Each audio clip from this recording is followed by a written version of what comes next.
Jornal Candeia. Olá a todos os amigos e amigas ligados nas redes sociais do Jornal Candeia, conversando hoje com o candidato a prefeito pela coligação Desenvolve Bariri, de Carlos Santos. De Carlos Santos está no seu segundo mandato, de vereador e agora lançando aí a candidatura a prefeito de Bariri. Carlos, muito obrigado pela presença aqui na redação do Jornal Candeia. Alcir, Robertinho, todos os que compõem aí o time do Candeia, é uma satisfação muito grande estar aqui. A gente que agradece vocês abrirem esse espaço para que a gente tenha a oportunidade de falar um pouquinho aí do nosso plano de governo, da qual é a nossa expectativa para essa nossa Bariri. E é claro, uma satisfação imensa estar podendo nos comunicar aqui com o seu público. Legal. Logicamente, a primeira pergunta, assim, você com duas experiências lá no Legislativo e agora lançando uma candidatura para prefeito, o que te motivou a estar lançando essa candidatura, de Carlos? 2 mandatos de vereador, foi uma boa escola, mas especificamente este último mandato, ele foi para mim mais do que uma faculdade, Fui relator da CEI do Saemba, fui relator da cassação do ex-prefeito, presidente da Comissão de Finanças e Orçamento, autor do projeto que criou as emendas impositivas.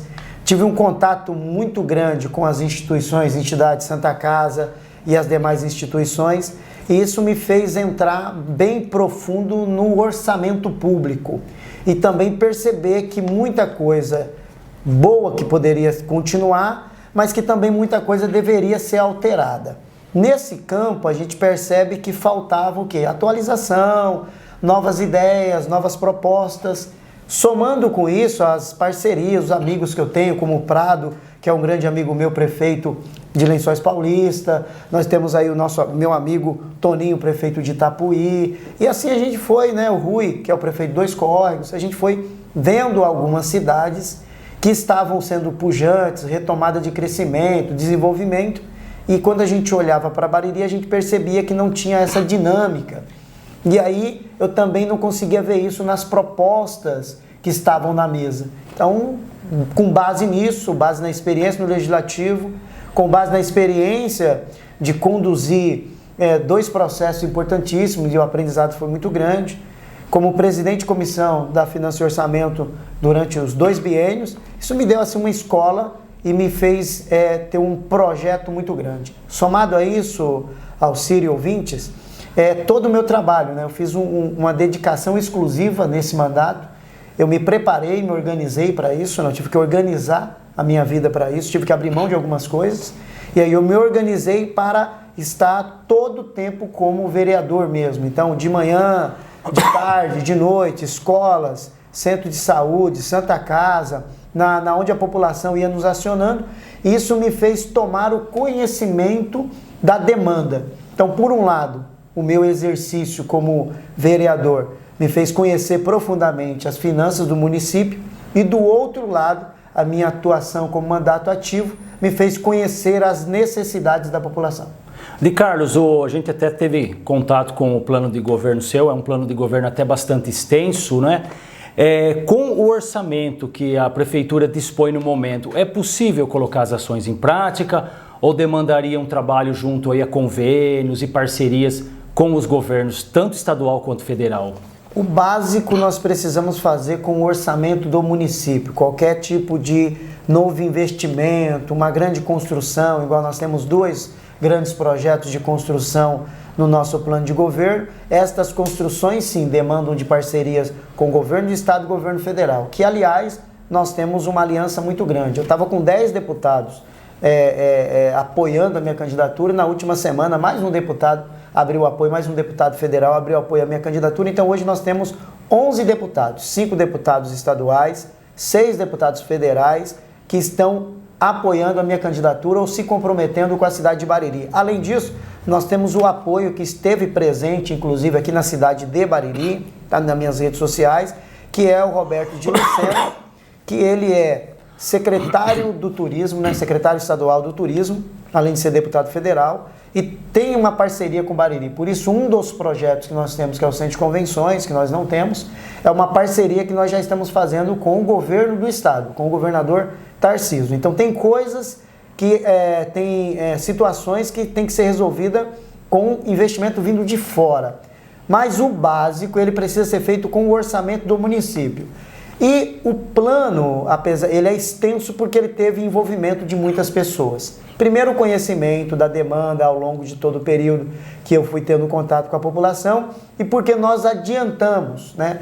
Nós convidamos pessoas técnicas para futuramente fazer parte do nosso time. E é estas pessoas que ajudaram na elaboração desse plano de governo. Então são pessoas que têm experiência. Então posso citar, por exemplo, a Fabíola Fanton na educação, a Marlene Bolini no administrativo, você pega o Jolly, por exemplo, que é no esporte, a Jéssica, que é na saúde. Então a gente foi ali chamando pessoas, seu Domingos, que é da área rural, que é conhecido da área rural. Então eu chamei esse time de pessoas e juntos nós elaboramos um plano de governo com base no orçamento. E pode parecer mesmo que é um plano extenso, porque pelo que nós estamos vivendo e sofrendo em Bariri de grandes baixas e perdas, realmente parece que a gente não consegue fazer. Mas nós já projetamos, por exemplo, cortes, ralos, aonde está indo dinheiro demais, e aí a gente entende que cada ponto que nós nos comprometemos no nosso plano de governo, nós temos plenas condições de cumprir ele nesses 4 anos de mandato. Onde você colocaria assim essa questão de corte de gastos que você visualiza já de momento assim nos primeiros meses de governo? Então, você pega, por exemplo, a saúde. A saúde nós temos um gasto de entre 40 e 50 milhões e Bariri ficou aí como a pior saúde da região. Então como que Bariri, gastando quase 50 milhões por ano, ele tem a pior saúde da região? Uma das piores do Brasil. Nós ficamos atrás de mais quase 3 mil municípios. Por quê? Porque o dinheiro ele é gasto de forma errada. Então qual que é a função do município no quesito saúde? Saúde básica e pronto-socorro. A baixa complexidade. Média e alta complexidade, e isso deve ser Estado e União. O município tem absorvido muito da responsabilidade que é do Estado e da União, e compromete parte desse recurso. Então, do recurso que nós estamos gastando, 12 milhões tem ido para a Santa Casa, quase 10 milhões nós podemos falar entre especialidades, exames, e você não dá conta, nós fomos assumindo a responsabilidade que é nossa, de forma que nós temos 50% praticamente dos recursos da saúde sendo gasto naquilo que deveria ser obrigação do Estado e da União. Então nós não estamos falando de pouco dinheiro, nós estamos falando de muito dinheiro. Então a primeira coisa é organizar a saúde básica. Nós temos mais de 20 médicos concursados, nós temos mais de 20 dentistas concursados, nós temos uma rede que conta com quase 60 entre enfermeiro, auxiliar, técnico de enfermagem, um grupo grande são mais de 230 funcionários que tem a diretoria de saúde. No entanto, a nossa saúde continua deixando a desejar. Os nossos índices não são atingidos, as metas estabelecidas pelo Ministério da Saúde elas não são atingidas e a população continua com uma saúde muito complicada. Então nós temos demora no atendimento médico, demora nos exames, demora nas cirurgias, então a saúde está comprometida. Sem contar que nós temos, por exemplo, o sucateamento da frota, e aí você tem carro gastando combustível demais, e aí você tem uma população que é transportada para fora com carros em condições que nem são condições humanas adequadas. Então tudo isso para mim vai gerando gasto, muita manutenção, dinheiro gasto com aquilo que deveria ser responsabilidade do Estado. Então quando você organiza a saúde básica, o que é organizar a saúde básica? Nossa saúde básica é desorganizada. Nós temos 4 PSFs, que deveria cobrir metade da cidade. Cada PSF deve cobrir pelo menos 4 mil pessoas. Isso. Nós temos 32 mil pessoas, 4 PSFs. Eu deveria ter uma cobertura de 50%. A cobertura que nós temos ela é 1/3, segundo os próprios levantamentos da Folha de São Paulo e que vocês também reportaram. Significa que nós não temos o quê? Organização e nem efetividade.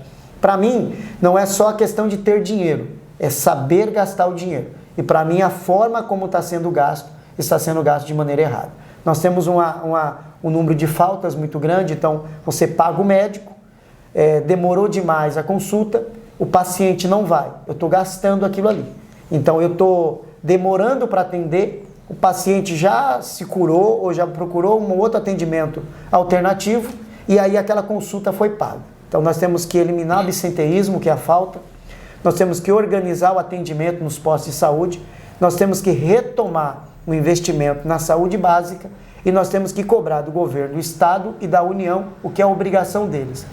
Cirurgias, obrigação do Estado e da União.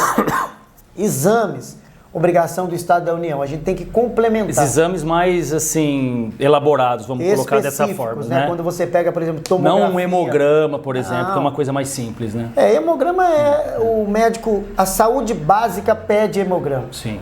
A saúde básica, ela não pede tomografia. A saúde básica, ela não pede uma ressonância, né? A saúde básica, ela pede um raio-x. Sim. Nós temos na nossa cidade. A saúde básica pede hemogramas. Nós temos na nossa cidade. Mas quando você passa um paciente com um especialista, numa especialidade, ele já vai pedir um exame mais elaborado. Então o município começa a se comprometer demais com aquilo que deveria ser cobrado do governo do estado.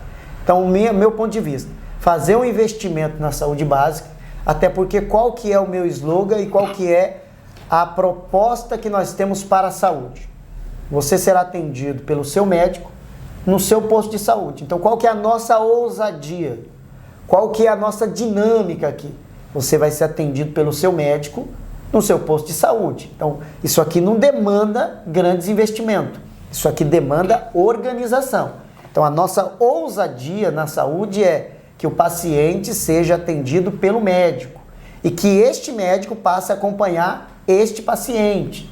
Então, o paciente ele está sendo muito lançado rápido demais para as especialidades.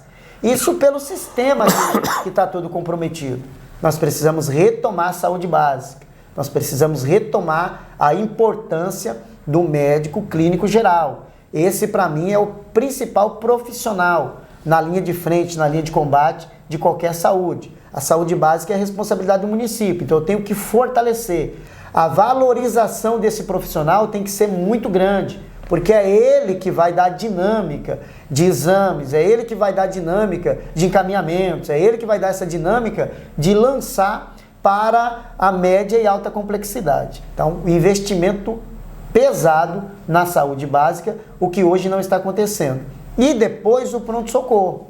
Nós temos que tratar do pronto-socorro, porque qual que é a responsabilidade do município? Saúde básica e pronto-socorro. Passou disso, nós fazemos sim, mas isso é responsabilidade do Estado e da União. Como que um município que tem uma cobertura de 1/3 da saúde, quando a gente vai falar de saúde básica, ele vai cobrar da União alguma coisa. Então eu preciso ter uma cobertura maior, melhorar os índices e aí levar esses índices e esses números para o Estado e para a União e falar o seguinte: eu preciso que vocês façam a parte de vocês, porque nós estamos fazendo a nossa parte. Então, Alcir, no quesito saúde, que não tem nenhum grande investimento na minha proposta, né?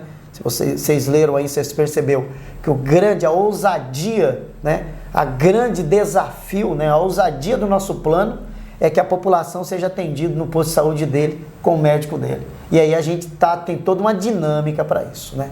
Ser atendido no posto, está integrado o sistema informatizado, de maneira que uma pessoa que pega um encaminhamento, ele não vai precisar descer no centro de regulação. A própria unidade está linkada com o centro de regulação para fazer esse encaminhamento, fazer esse agendamento. Isso vai encurtar o quê? Vai encurtar o tempo, isso vai fazer com que a mão de obra seja melhor utilizada e eu vou dinamizar de fato a saúde. Então as mesmas pessoas trabalhando, usando a tecnologia, melhor organizado, e eu consigo ter uma saúde básica muito mais, que atenda muito mais a necessidade da população. Então a ousadia, volto a falar, a ousadia do nosso plano é que você, munícipe, seja atendido no seu posto de saúde, pelo seu clínico geral, que com certeza, no nosso mandato, será um profissional que vai ser muito valorizado porque ele é de suma importância. O que a gente nota hoje, né, de Carlos, a realidade é que às vezes a pessoa, seja uma criança, a pessoa tem algum problema de saúde e ela vai procurar uma unidade de saúde, um PSF ou uma UBS, por exemplo, e às vezes é colocado ali 2, 3 dias de espera para esse agendamento e às vezes a dor da pessoa a força a procurar a Santa Casa, porque lá sabe que tem médico. mesmo não sendo um caso de urgência e de emergência, mas acaba procurando. Então, a ideia sua, então, é que haja um profissional disponível. Você até já trabalhou esse assunto na Câmara Municipal de não ter aquele agendamento, né? O profissional médico está lá para o atendimento por livre demanda. É dentro dessa proposta, né? Alcírio, eu quero dizer aqui para você e para a população o seguinte: vai ser o fim daquela agenda com a caneta. Vai ser o fim daquela agenda. Essa agenda é um terror, é um pavor. As pessoas chegam e aí tá lá a caneta e a agenda. Vou agendar você para semana que vem. Eu tô com dor agora. Sim. Saúde básica, SUS, é um sistema integrado. Eu preciso ser atendido. E cada posto tem um público. Nós sabemos qual que é essa demanda. Então, se você está atendendo 16 ou 20 pessoas ou 30 pessoas todos os dias, se são as pessoas que estão agendadas e as que estão com dor. Então, não é muito mais fácil que eu atenda a pessoa que procurou a unidade e depois eu comece um tratamento com ela? Então, nós estamos tudo invertido. O sistema de saúde básico, ele é principalmente preventivo. Então, eu preciso atender essa pessoa. E nós temos tido muitos agravos na saúde das pessoas por conta dessa falta dessa acolhida. Então, chegou, precisa ser acolhido. Chegou, eu preciso aferir a pressão, eu preciso ver se está bem o triglicérides e o diabetes dessa pessoa, eu preciso saber se olhar lá nas documentações delas, se ela está fazendo tudo o tratamento ou se não está fazendo o tratamento. Essa pessoa precisa ser acolhida. Eu conversei com o reitor de uma faculdade, procurei ajuda para que a gente possa profissionalizar, capacitar os nossos profissionais, e eu andei procurando alguns profissionais. E aí eles disseram: de Carlos, o grande problema da saúde básica no Brasil, inclusive de Bariri, é que não faz-se a prevenção. O que é saúde básica? A prevenção, pelo amor de Deus.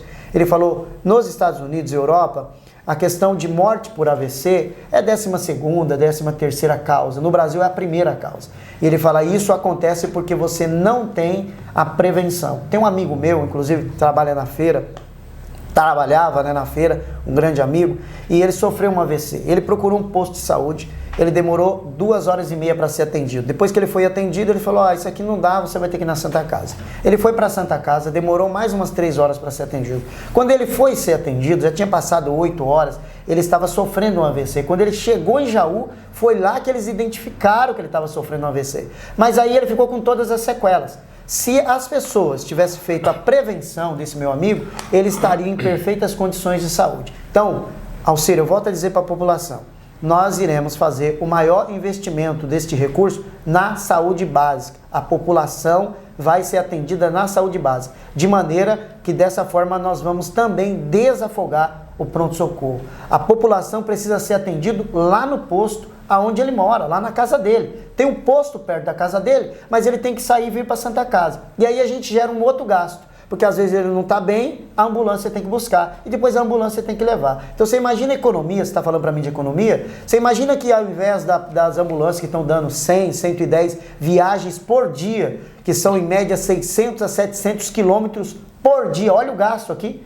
Então, se esta pessoa, se 60% for atendida no posto de saúde, eu vou ter uma economia gigantesca só de combustível e hora trabalhada de motorista. Então, por isso que eu digo que é só organização, investimento no lugar certo. Profissional, clínico geral e saúde básica vai ter o maior investimento e é lá que vai estar a nossa força na saúde. Ainda na área da saúde, a questão da Santa Casa, desde meados de 2018, né, de Carlos, sob intervenção do município, a ideia é continuar, tentar trazer a Irmandade novamente para a Santa Casa? Qual que é a proposta? Hoje não tem outra saída a não ser intervenção. Qualquer pensamento fora disso é colocar em risco tudo que foi feito. Né? A primeira intervenção foi atropelado, foi se organizando, fomos nos ajustando, emendas de deputados, emendas de vereadores. Hoje eu entendo que a intervenção é a única alternativa para manutenção do funcionamento. Então eu não tenho outra alternativa neste momento. E não vislumbro isso pelos próximos 4, 5, 6 anos. Eu não consigo enxergar nenhuma outra alternativa nos próximos anos. Então, na nossa gestão, continua a intervenção. Aliás, tem um trabalho sendo feito. Algumas coisas precisam melhorar. O povo ainda não está sendo atendido como merece. Para mim é uma tristeza, é um descaso, é desumano a forma como as pessoas estão sendo atendidas no pronto-socorro. Eu estou lá diariamente. É gente com dor no banco de cimento, é gente com dor na escada auxiliar, é idoso, é criança, é aquela tenda, é que parece que estamos em guerra, e na verdade é uma grande guerra mesmo, mas umas tendas, assim, uma coisa assim que a população merece mais. A população merece ser tratada. Eu acho que o grande, a grande erro ali, a grande falta, né, foi a prioridade. Eu acho que a gestão que hoje está na Santa Casa, ele faltou priorizar o povo, né? Priorizou outras coisas. Precisa priorizar o povo. É este povo que merece ser acolhido em um lugar, em um ambiente salubre. A Santa Casa hoje, o pronto-socorro, ele é insalubre. Você faz ali o primeiro atendimento, a triagem no corredor. Você não tem uma sala para fazer triagem. Os profissionais, enfermeiros, médicos, eles trabalham sem nenhuma segurança. Médicos e enfermeiros constantemente são agredidos ali na Santa Casa e ainda assim não tem segurança, mesmo tendo sido uma cobrança minha constante, porque eu vejo os desafios e a falta de segurança que passa a população que está sendo atendida e também que está trabalhando. Então, para mim, a intervenção, ela vai continuar, ela precisa continuar. Eu não consigo vislumbrar uma outra alternativa viável para este momento. Talvez o futuro, bem distante aí, o caminho seja a municipalização, né? Ainda tem a questão das dívidas, mas eu entendo que a saúde, né? O município ele tem que assumir de fato a responsabilidade, como fez Itapuí, né? Comprou o hospital, assumiu o hospital. O único problema nosso, desculpa te cortar, de Carlos, é a questão de quando a Vitale era a Vitale, ela ter abarcado ali outras filiais espalhadas pelo país e acabou contaminando esse passivo nosso aqui. Justamente. Então isso para mim, por isso que para mim dificulta qualquer pensamento sobre questão de irmandade, da municipalização, porque qualquer um que assumir, assume também as dívidas. Sim. Por isso que eu entendo que a intervenção, ela tem sido uma alternativa boa, está funcionando, eu só preciso melhorar a prioridade na Santa Casa. A prioridade tem que ser o povo. Eu tenho que ter um pronto-socorro novo, tem que ter condições, e no nosso plano auxílio inclusive é um investimento de R$1 milhão e nós teremos um pronto-socorro no primeiro ano. Inclusive eu estive conversando com a equipe da Santa Casa e já disse, teremos um pronto-socorro no primeiro ano de mandato. Não abro mão que a nossa população seja atendida de maneira decente. E também as cirurgias. Então, falando de Santa Casa, são duas coisas que eu quero abordar. A questão do pronto-socorro, que vai ter que mudar. Então, na minha gestão... O plano, inclusive um plano existente hoje é colocá-lo lá onde fica a maternidade hoje, né? Não sei se a ideia sua é a mesma daquele plano que foi elaborado lá pela Santa Casa. Na verdade, assim, eu acho que, de verdade, eu não entendo que a gente deva mexer no que está funcionando. Eu acho que aquilo que está funcionando a gente deva manter. Eu não entro nessa discussão, porque essa é toda uma questão administrativa, tem um conselho, tem quem está lá na gestão da Santa Casa, tem um projeto. Eu não entro nessa questão. Eu entendo que aquilo que está funcionando deveria manter. No entanto, qual que é o meu pensamento? Nós teremos um pronto-socorro novo e precisa atender a população e acolher de maneira decente. E, ao mesmo tempo, garantir a segurança dos profissionais que estão trabalhando ali. Primeiro ponto na Santa Casa, questão do pronto-socorro. Segundo ponto são as cirurgias eletivas, né?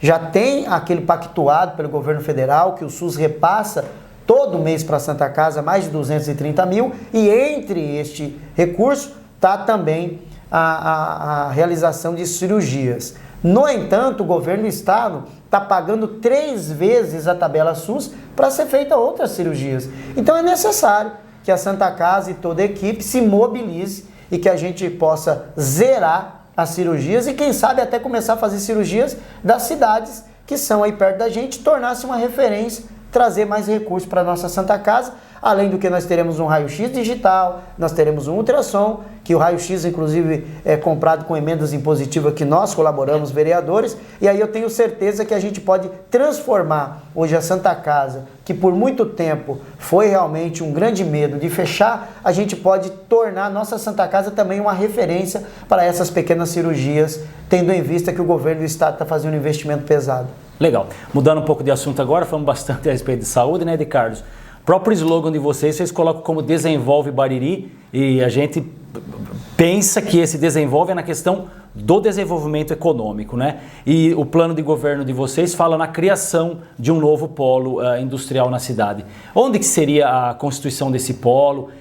O município adquiriria essa área? Existe caixa para isso? Na verdade é o seguinte, Alcírio, a criação do polo, no meu plano, ele é a última ação no quesito desenvolvimento. Antes disso, eu gostaria de falar com vocês e com a nossa população que nós falamos de reestruturação dos polos. Então nós temos dois polos, vamos dizer assim, principais. O polo industrial, sim, que nós temos ali várias empresas, vários empresários, que inclusive, Alcírio, tem uma demanda ali que no nosso plano nós iremos atender, que nós temos uma demanda de água e energia. Então a energia é insuficiente, isso a gente vai tratar direto com a CPFL, para troca ali, né, dos cabeamentos e também dos transformadores. Então parte do que a gente está passando lá com a falta de energia é porque os cabos e a estrutura era para uma quantidade de empresas e hoje nós temos uma quantidade maior de empresas e um uso de mais equipamentos. E empresas grandes, inclusive, em vias de se instalar lá no local, né? Se instalar. Então nós faremos isso, um tratamento disso direto com a CPFL. Nós iremos pedir para a CPFL fazer o estudo e a gente vai colocar ainda mais essas 2, 3 empresas grandes que têm previsão de vir. Pedir para a CPFL fazer o levantamento do custo disso daí, para troca de cabos e também a troca dos transformadores que hoje já não dão mais conta. Então esse é um primeiro ponto. O segundo ponto é com relação à falta de água. Hoje nós temos um poço, uma caixa de água lá, é 30 mil litros de água por hora, então é insuficiente. O problema ali é produção ou é o fato de reservar água, ter um reservatório ali para fazer a distribuição? Produção. A produção é insuficiente, né? Nós estamos produzindo, um poço está produzindo 30 mil litros de água por hora e é insuficiente para a demanda do polo. Qual que é a alternativa? Aquilo ali é um poço de 300 metros, basicamente. A captação de água, mesmo que você troque a bomba, não daria conta. Então a alternativa é que a gente possa abrir um novo poço. E esse poço ele tem custo disso daí, tá? Ele fica entre 80 e 100 mil reais. Poço perfurado com bomba instalada. Então nós iremos abrir um novo poço. Especificamente para o polo. Especificamente para o polo. Lá no polo. A gente vai abrir um poço de 80 a 100 mil reais, então não é um custo tão grande. Sim. É um custo que inclusive o Saemba consegue absorver. O orçamento do Saemba, previsão orçamentária para 2025 é de 11 milhões e meio. Então nós teremos condições, o Saemba vai ter condições de perfurar um novo poço, e isso já no primeiro ano, tá? Fazer uma licitação para a abertura de um novo poço no polo industrial, e esse novo poço ele vai ficar entre 80 e 100 mil reais, perfurado, já com a bomba instalada. Hoje a média é de 500 reais por metro a perfuração de um poço. Então nós já fizemos um levantamento, já fizemos um estudo e nós temos plena convicção que melhorando as estruturas da nossa questão da CPFL, estrutura parte elétrica, cabeamento e transformadores, e também perfurando um novo poço, nós teremos então energia e água para o polo. E aí depois fica só a parte de asfalto, que a gente tem que fazer um outro tipo de asfalto. Infelizmente, Alcir, as pessoas ficam jogando dinheiro fora. Você pega um polo. Peraí, um polo nós estamos falando de carreta pesada, sim. Estrutura. Você não vai lá tapar buraco. Você precisa fazer uma estrutura de acordo com o que se usa. Então você tem que ter um outro tipo de asfalto. Um pavimento que nem de rodovia. Né? De rodovia. Totalmente diferente. Porque aí você não precisa ficar a todo tempo tendo lá tapar buraco, pelo amor de Deus. Então nós estamos gastando dinheiro demais. Isso a gente não consegue fazer no primeiro ano, porque o primeiro ano nós vamos melhorar a questão da água, A CPFL provavelmente consegue no segundo ano melhorar toda essa questão da parte elétrica e no segundo ano provavelmente a gente consegue devolver para o polo industrial um asfalto adequado para aquilo que eles estão lá precisando. E um outro polo industrial seria onde está hoje a Frisocar, Paulifer, fábrica de plástico, né? A Frisocar hoje ela tem uma estrutura mega, é uma das maiores empregadoras que nós temos em Bariri, e nós somos gratos a ele por tudo que eles produziram. E hoje eles têm toda a independência, tem o prédio deles, hoje a produção é feita toda lá. A Frisocar, o processo de devolver o espaço que eles estão usando, são 37 mil metros quadrados.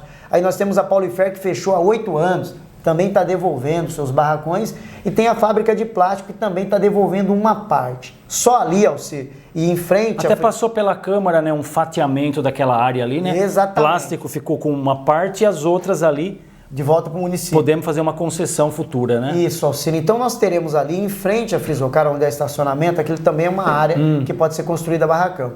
Então se nós pegarmos o que está sendo devolvido e com aquela área que nós temos, Alcir, nós temos ali um parque industrial de mais de 50 mil metros quadrados de barracões. A gente pretende abrir uma rua, né, dividindo ali os barracões. Uma parte são barracões menores e a outra parte barracões maiores. Então nós já temos a estrutura, o investimento é pequeno, não é tão grande, e aí nós teremos uma infraestrutura preparada para receber as empresas da nossa cidade que quer ampliar, né? Outro dia mesmo a Hidrodome estava procurando um barracão de 10 mil metros quadrados para sair ali do finalzinho da Mossoró, do Esperança 2, Sim. por causa de tantos vazamentos químicos ali, da questão do cloro. Então, ali nós teremos condições de receber empresas do nosso município, e a prioridade são as empresas do nosso município, para que eles possam estar ali, né, ocupando aqueles espaços e aumentando sua produção e contratando mais pessoas, e também, ao mesmo tempo, atraindo novas empresas. Porém, não sei se você vai me perguntar, mas eu queria fazer um gancho, que o grande problema, o grande desafio das empresas de Bariri, e visitando as empresas, e eu agradeço até aos empresários que têm nos convidado, é a questão da qualificação da mão de obra.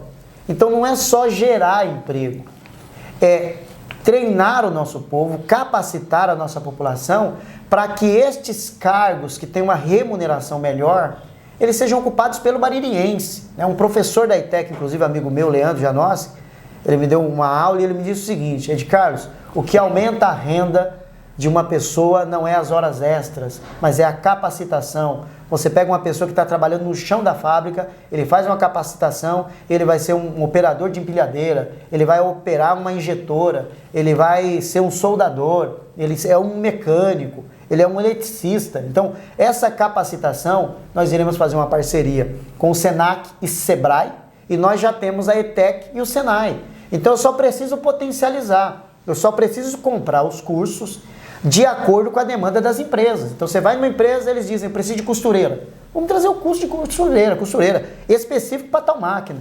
Ah, eu preciso de soldador. Faz-se o curso de soldador. Não, eu preciso de operador de empilhadeira. Então, Alcir, nós estamos perdendo muito tempo, gastando muito dinheiro, quando nós poderíamos dinamizar tudo isso. Então não é só dinheiro, é o investimento no lugar certo. Sim. Nós já temos as estruturas para a melhora e reestruturação desses dois polos. E aí, o final da sua pergunta é um novo polo. Eu acho que nós temos várias áreas.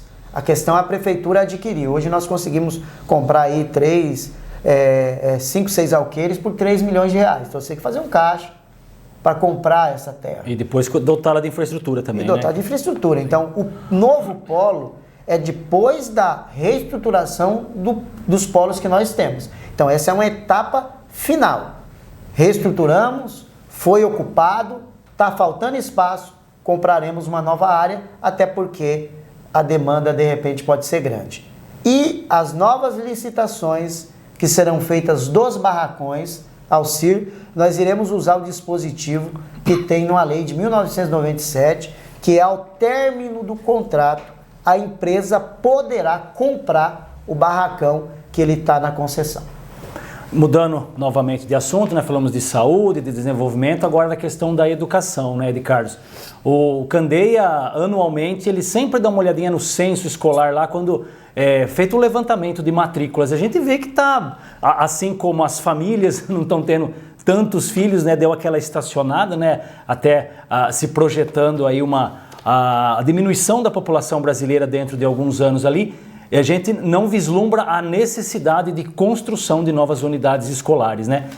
Mas a ideia, assim como a Câmara trabalhou esse ano, via emendas, de dotar esses prédios todos de melhor estrutura, inclusive a parte de climatização, que foi o que a Câmara discutiu bastante. O que a sua coligação está trabalhando na questão da educação? Essa questão de melhoria, de os prédios terem o auto de vistoria do Corpo de Bombeiro, passa por aí a discussão, Ed Carlos? Eu acho que a primeira grande discussão, Alcir, é ter uma equipe, é ter gente que entende de educação. Se você não coloca bons gestores, por maior que seja o investimento, não vai dar certo. Então a primeira grande estratégia do nosso time é colocar alguém que entende de fato de educação e tem larga experiência, no caso a Fabíola Fanton, que já foi diretora do Efigênia, é diretora da EMEI, já foi diretora de educação, tem experiência no estado, tem experiência no município, tem boa articulação, sabe montar uma equipe, mais importante, sabe comandar, tem perfil para comandar. Nós perdemos a rédea, nós temos ótimos profissionais, professores qualificados, um plano de carreira bom, que incentiva o profissional de Bariri a buscar a sua formação, a sua qualificação. Aliás, o professor ele é remunerado por cada qualificação que ele faz. Então aí o que nós precisamos ver agora é o resultado da qualificação. Porque não é pagar bem o professor, é pagar bem o professor e ver o resultado na prática.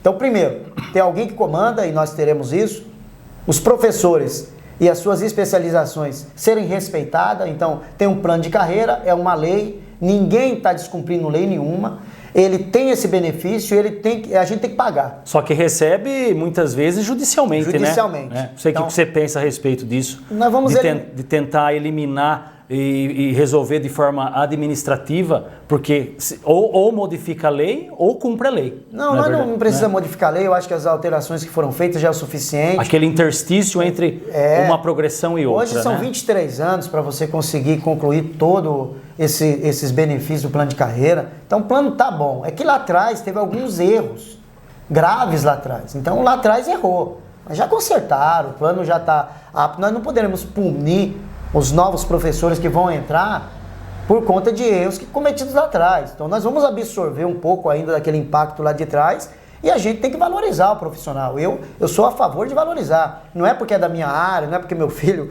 é professor, não é nada disso. É porque minha filha também se formando em letras, eu finalizando mais uma faculdade de história. Não é por conta disso.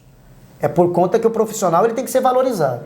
Agora, a falta de comando fez com que, apesar de nós termos bons profissionais, ótimos profissionais, esse recurso, esse potencial não foi bem aplicado. Por quê? Não tem ar-condicionado nas salas.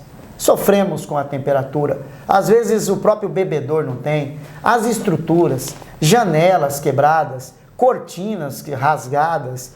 Então a infraestrutura precisa, para mim, um ponto muito importante em tudo isso. Você trabalhar em condições de trabalho, um ambiente que te dê isso, certamente que você pode usar todos os recursos que você aprendeu. Você se capacitou, você fez especializações, tá? Aí eu chego numa sala de aula que a preocupação é, professora, tá quente.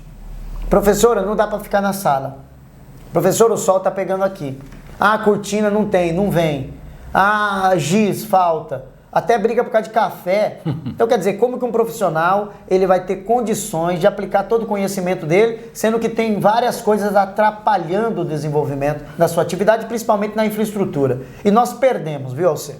O FDE, ele abre no início de cada gestão a possibilidade para você fazer estruturação. Cidades como Itapuí, cidades como Dois Córregos, várias cidades conseguiram cadastrar. Bariri poderia ter recebido 8 milhões. 8 milhões para mexer em toda a infraestrutura de todas as escolas. Então é claro que o nosso projeto, primeiro deles, Alcir, o primeiro, é a reativação da creche Carmen. E aí as pessoas podem perguntar sobre escorpiões. Eu não acredito que hoje, nos dias que nós estamos vivendo, os escorpiões vai nos expulsar de alguma área. Então é claro que a primeira estratégia é trazer bons profissionais, que inclusive já tiveram aqui e já falaram de Carlos, não existe mais essa ideia de escorpiões invadirem os lugares e a gente não conseguir sanar isso. Então é um pessoal que vem, faz um estudo, descobre aonde é de fato o ninho, aonde é o foco, elimina, porque tem métodos naturais e também artificiais para eliminação de foco. Depois de eliminar esse foco, nós temos principalmente 3 estratégias importantes para a eliminação do escorpião, e não vai ser só na creche, na cidade, sim, porque nós ainda estamos brigando com isso, quando nós temos tanta tecnologia que poderia ter eliminado a questão dos escorpiões. Após eliminar os escorpiões, Alcir, nós iremos reativar a creche Carmen, o que vai nos dar uma segurança com relação a vagas.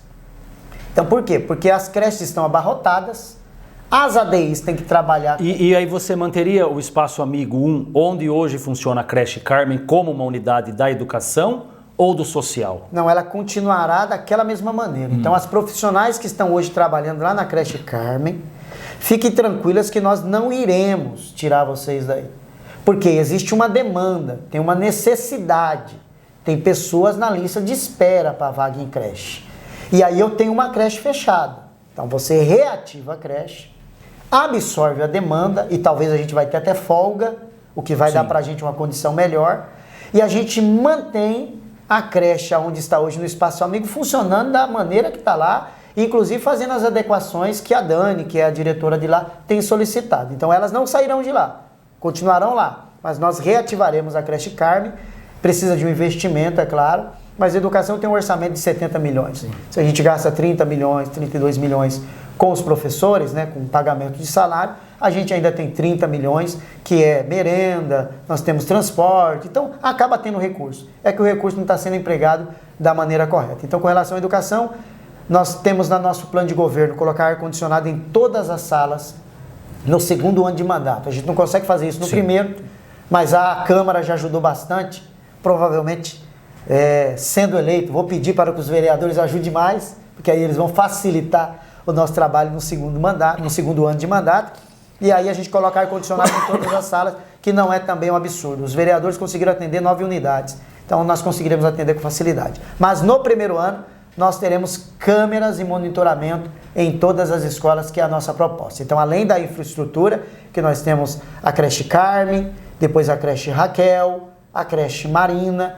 Então tem algumas creches que precisam passar por algumas melhores em suas infraestruturas. Aí nós temos a EMEI 2, que fica aqui perto do parquinho, que é uma creche que precisa de melhoras. A cobertura, tá no nosso plano, a cobertura da quadra da Escola Ângela. Tem a cobertura da EMEI 3, que também é um espaço que eles pedem. Então nós já temos uma lista de prioridades para que durante o nosso mandato a gente consiga devolver para a nossa população uma educação com uma infraestrutura decente, com professores valorizados, sem ter que entrar na justiça para receber os seus direitos e mostrando todo o seu potencial na sala de aula para que a gente possa melhorar os nossos índices na educação. Outro problema que nós temos na educação, foi feito um concurso para cargos de direção, vice-direção e coordenação pedagógica. Esse concurso foi feito e com o transcorrer do tempo, né, Ricardo? Às vezes a pessoa deixa a cidade ou ela passa num concurso do Estado, ela acaba saindo daquele cargo e aí não há aquela possibilidade de reposição. Não foi feito um concurso novo, então a gente tem professores atuando em nível de direção e tudo mais. A gente sabe que você tem conhecimento dessa situação. O que fazer para resolver? No primeiro ano, chegamos lá em janeiro, conversaremos com o promotor, iremos contratar toda a falta, onde está faltando um coordenador, aonde está faltando um diretor, aonde está faltando via concurso público. Diretor. Não. No primeiro ano, não tem como a gente fazer concurso. Tá. Eu estou entrando aqui, assumimos a prefeitura, primeiro ano, conversa com o promotor, vou ter uma conversa com o promotor, porque nós não temos medo, nós não estamos fazendo coisa errada. Nós iremos conversar com o promotor e todos esses profissionais serão contratados no primeiro ano. E qual seria o critério? Um processo seletivo? De que forma? Processo seletivo. Para ter um critério de escolha, né? É o mesmo critério que eles usaram aí, processo seletivo. Tá. Você faz um processo seletivo, faz a contratação desse profissional. Por quê? Porque nós não temos tempo para fazer o concurso. A ideia é que a gente faça o concurso, Alcir, no final de 2025. Tanto o concurso para veterinário que precisa, agente administrativo, secretário de escola, que é um cargo que será criado, nós vamos organizar, fazer uma reforma administrativa, organizar, hoje o nosso gasto é muito, hoje a folha está no limite, nós iremos organizar, fazer uma estrutura administrativa, organizar, nós teremos secretário em todas as escolas, então você diretora, tem esse compromisso de ter secretário nas escolas, precisamos de mais agente administrativo, veterinário que está faltando, tem vários cargos que nós precisamos ocupar, contador na prefeitura, tesoureiro na prefeitura, então tem vários cargos que precisamos ocupar, o agente de licitação para compor a equipe de licitação, então nós precisamos fazer um concurso público no final do ano. No entanto, as escolas não ficarão descalças, nós iremos fazer um processo seletivo, contratação desse diretor, o coordenador pedagógico e também do vice-diretor. E a partir desse momento, a gente prepara para o final do ano. Final do ano, nós faremos um concurso. E aí estes cargos novamente serão ocupados por profissionais concursados. Além disso, ainda na educação, Alcir, hoje nós temos um grande problema com os professores especialistas.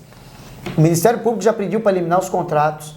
Não teve como eliminar os contratos porque nós temos mais de 80 crianças especiais na rede e essas crianças precisam desse atendimento e desse profissional. E normalmente, dependendo da situação, né, de Carlos, é um por um, né? É um professor para uma criança atendida, né? Dependendo do caso, o nível, né, o grau daquela situação da criança, do diagnóstico dele, normalmente você tem que ter isso sim. E eu quero dizer para esses professores que é uma grande preocupação e também para os pais. Primeiro, Alcir, tem um projeto da minha autoria que é o Centro de Referência. Então, nós precisamos referenciar. Os pais estão perdidos. Uma criança não tem diagnóstico, não sei se é TEA, se é TDAH, se é DI, não sei o que é que essa criança tem. E aí joga para lá, joga para cá. Nós já tem um projeto, inclusive o Poder Executivo está descumprindo a lei, que é a criação do centro de referência. Nós criaremos um centro de referência para deixar você tranquilo. E com relação aos professores especialistas, nós já estamos pagando eles. Por que não faz o concurso? Eu tenho o gasto todo ano, e todo ano é uma novela, vai, não vai, fica, não fica. No concurso público do final do ano de 2025, nós também criaremos o cargo de professor especialista, né? E nós iremos abrir o concurso para efetivar esses profissionais, porque existe um estudo apontando que nós teremos um crescimento no número de crianças autistas, com TDAH. Que a gente nunca sabe, né, Ricardo, se está crescendo ou se está diagnosticando o que antes a gente não tinha conhecimento, né? Pegar na nossa época, por exemplo, de estudante, quantas pessoas você viu que tinham dificuldade e não tinha nenhum tipo de diagnóstico? Hoje, pelo menos, está se fazendo, né? Exatamente. Então, nós iremos tratar com relação ao diagnóstico mais breve possível, com centro de referência, e aí nós teremos esse concurso que eu estou falando para você, que nós criaremos o cargo de secretário, faremos o concurso para diretor, vice-diretor, coordenador pedagógico, e também a questão dos professores especialistas vai entrar nessa questão do concurso, porque há uma necessidade para que a gente possa atender também o que o Ministério Público está pedindo. Questão, a gente está falando de criança e a gente vê, na contramão de tudo que eu comentei nesse questionamento, um envelhecimento da população. E a gente vê cidades menores como Boracéia com um centro de convivência do idoso lá, e Bariri tem uma instituição que é o Lar Vicentino, mas para situações específicas, né? O que vocês têm de proposta para essas pessoas idosas que às vezes demandam de cuidados dentro de casa, né, de Carlos? Tem uma dificuldade das pessoas de cuidar, porque tem que trabalhar, tem os afazeres todos. O que o município pode fazer para essas pessoas idosas que necessitam de algum tipo de atendimento? Assim, está tudo fácil, não está difícil a gente fazer, tanto o centro-dia, como alguns falam do idoso, como o CCI, que é o Centro de Cuidado do Idoso. Alcir, é o seguinte, o setor de esporte hoje funciona no clube municipal.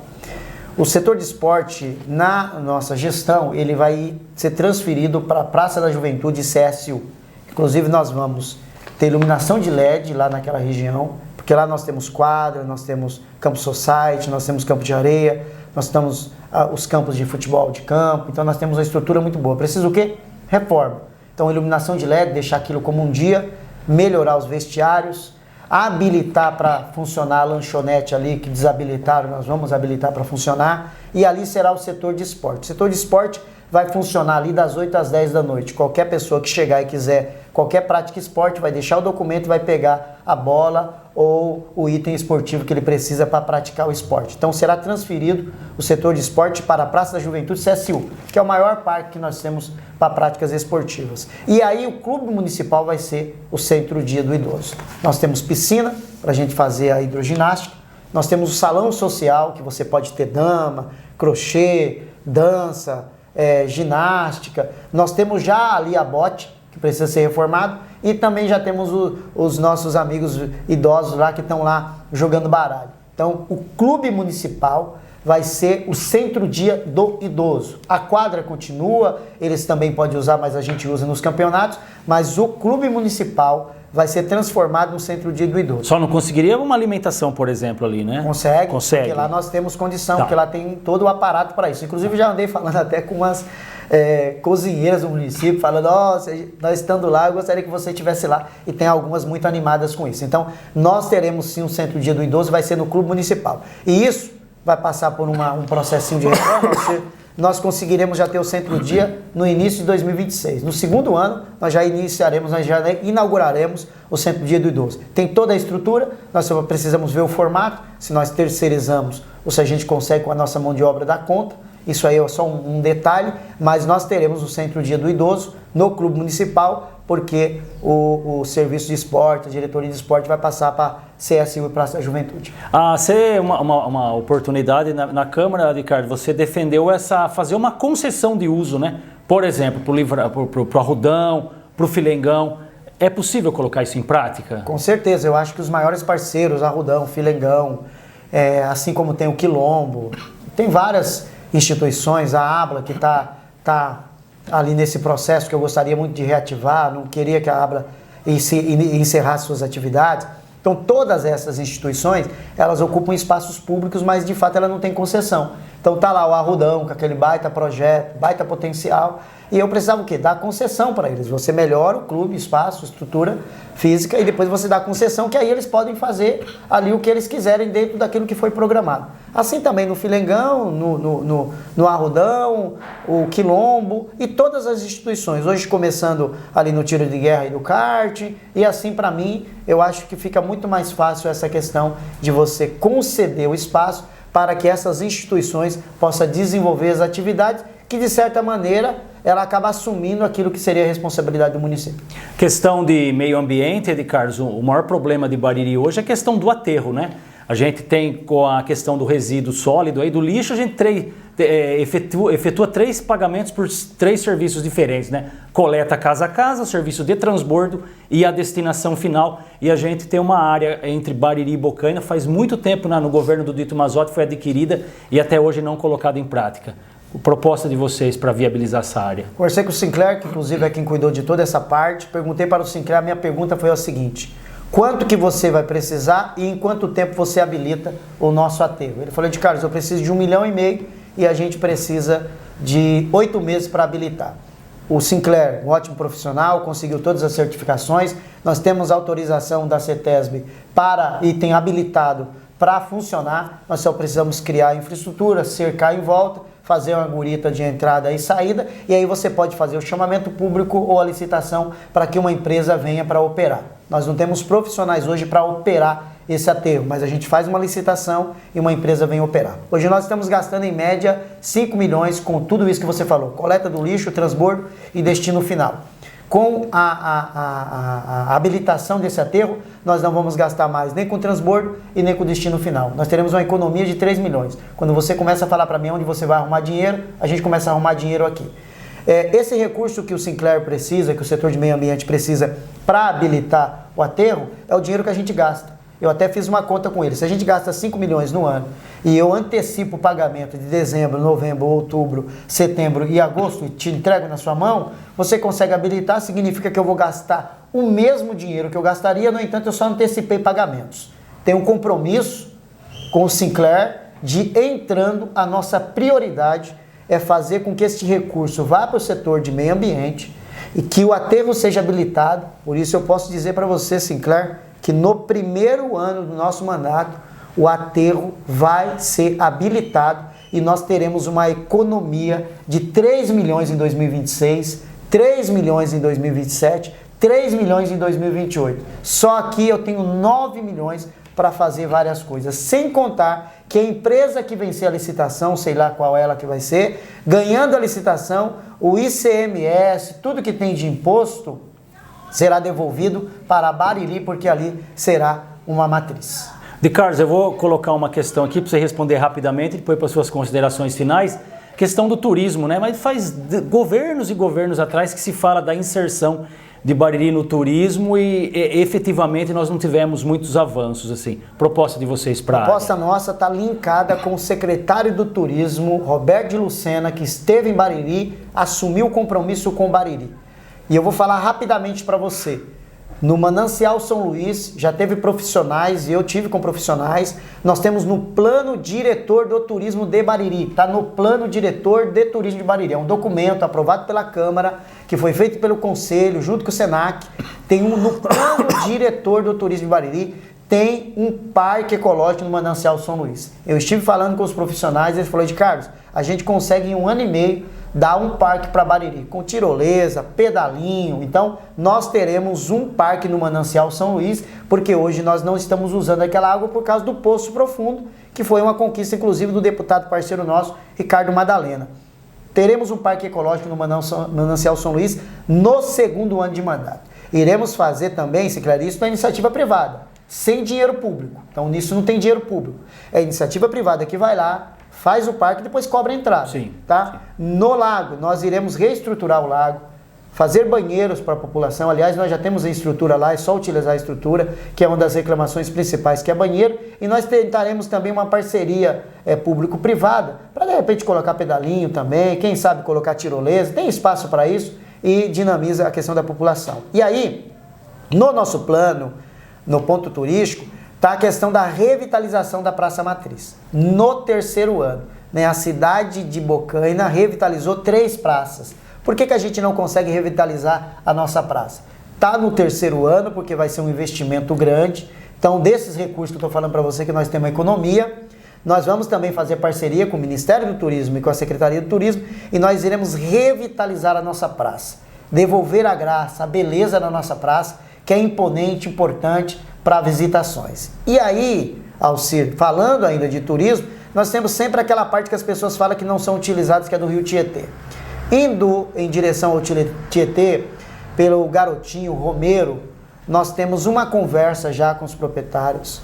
Nós iremos adquirir 30 mil metros quadrados de área e fazer uma parceria com o Ministério da Cidade, que eu tive em Brasília, e lá nós iremos construir um centro de convenções. Então, os eventos estarão caminhando em sentido ao Tietê, que para mim, só isso já irá puxar o desenvolvimento para que, de fato, a gente tenha futuramente um uso melhor do nosso rio que a gente até hoje não fez. Tá certo. Ricardo, nós estamos já com o tempo aí esgotando, 1 minuto e meio, 2 minutos aí, para alguma questão que eu não tenha colocado que você considera importante para estar levando para os nossos internautas, Ed Carlos. Eu acho que a questão do contraturno para a educação, que nós iremos trazer o contraturno, inclusive o contraturno começou no Livramento, foi uma ideia minha na época do Dito, eu levei para ele, ele colocou o contraturno, durou 9 anos, depois foi transferido.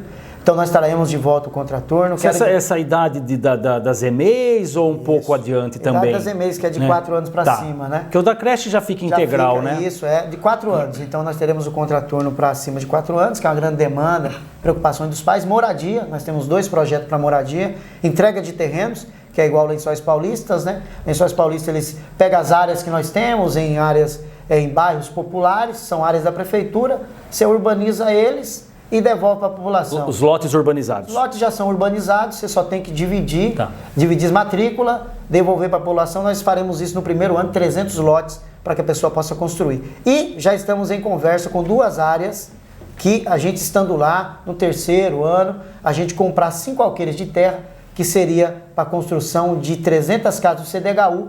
O governador Tarcísio vai fazer mais de 200 mil casas no estado de São Paulo. Inclusive, numa reunião, ele disse para nós: me deem a área que eu construo a casa. Nosso objetivo é adquirir 5 alqueires, ir lá e entregar para o governador e dizer, está aqui a área, nós precisamos da casa do CDHU. Estamos com uma parceria forte com o governador do estado de São Paulo, 11 deputados, secretários de estado, pode ter certeza, nós estamos preparados para de fato levar a Bariri ao desenvolvimento que ela merece. Nós convidamos as pessoas para aceitarem, ouvirem, né, as nossas propostas nas nossas redes sociais, reprisar aqui o programa, eu sei que foi muito bom e agradeço essa oportunidade. Deixo um grande abraço e digo para você, nós estamos confiantes que Bariri vai começar a viver um novo momento.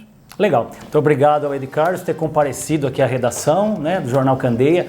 A proposta nossa era justamente essa, de discutir problemas da cidade, né, e ver o que cada um dos 4 candidatos tem a levar à população baririense. Muito obrigado mais uma vez ao Edi Carlos. A todos um grande abraço e até a próxima. Jornal Candeia.